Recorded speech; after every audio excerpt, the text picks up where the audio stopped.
కుజగ్రహము లింగ రూపంలో ఆవిర్భవించిన ప్రదేశం ఇదేనండి. ఈ స్వామివారిని స్పర్శించినంత మాత్రం చేతనే మన జాతకంలో ఎలాంటి గ్రహ దోషాలున్నా తొలగిపోతాయి. ఇలాంటి ఆలయం ప్రపంచంలో ఇంకెక్కడా లేదండి.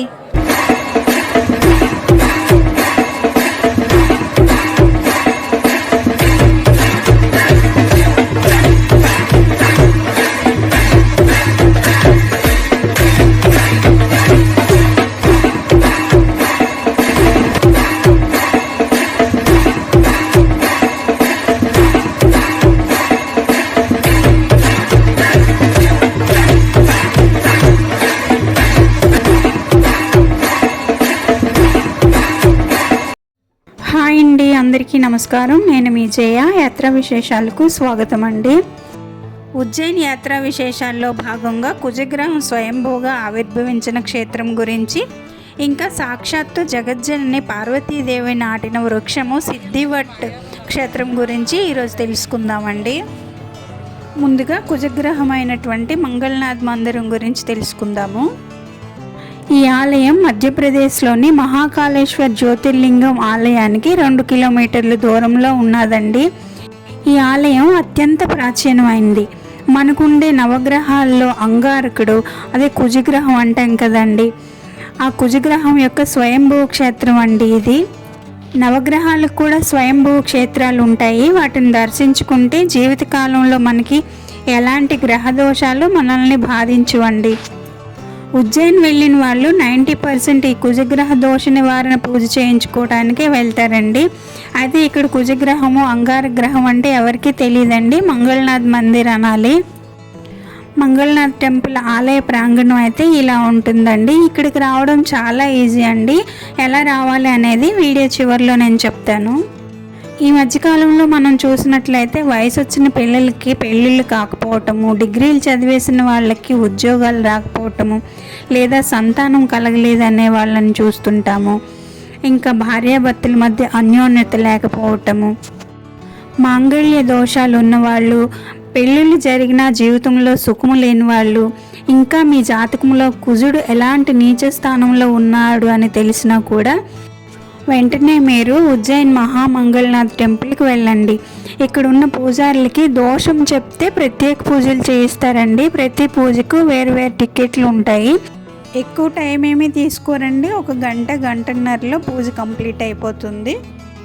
ఎలాంటి దోషాలు ఉన్నా ఇక్కడ దోషపరిహార పూజ చేసుకొని స్వయంభూ లింగాన్ని స్పర్శ చేస్తే ఎలాంటి దోషాలైనా పోతాయండి.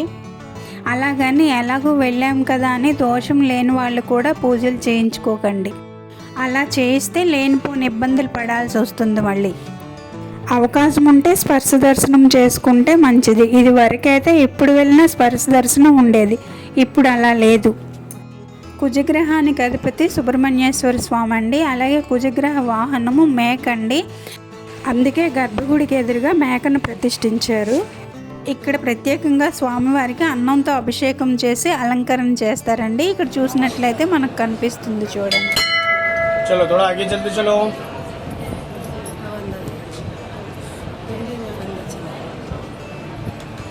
कभी भी मिल जाएगा टिकट. कब करना आपको? कल मंगलवार है ना? कल हो जाएगा. रोज होता है.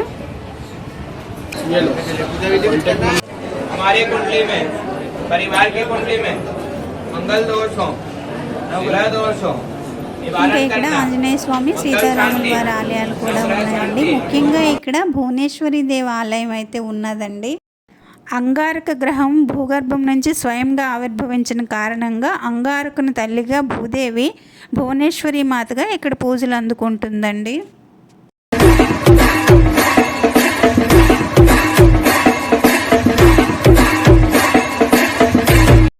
ఈ అమ్మవారికి ప్రదక్షిణ చేస్తే భూమండలానికి ప్రదక్షిణ చేసినట్టుగా అని ఇక్కడ పండితులు చెప్తున్నారండి. భూమండలాన్ని ప్రదక్షిణ చేయటం మన వల్ల కాదు కదా. ఇక్కడైతే మేము 3 ప్రదక్షిణలు అయితే చేసుకున్నామండి. ఇంకా 2వ అంతస్తుకి వెళ్ళి చూసినట్లయితే కుజగ్రహానికి, నవగ్రహాలకి దోష నివారణ పూజలు సంవత్సరం పొడుగునా ఈ విధంగా జరుగుతూనే ఉంటాయండి.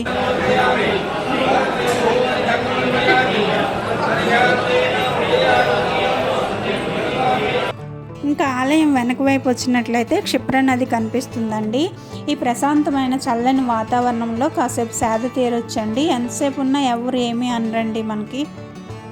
ఇంకా అక్కడి నుంచి మేమైతే సిద్ధివట్టుకి వచ్చేసామండి.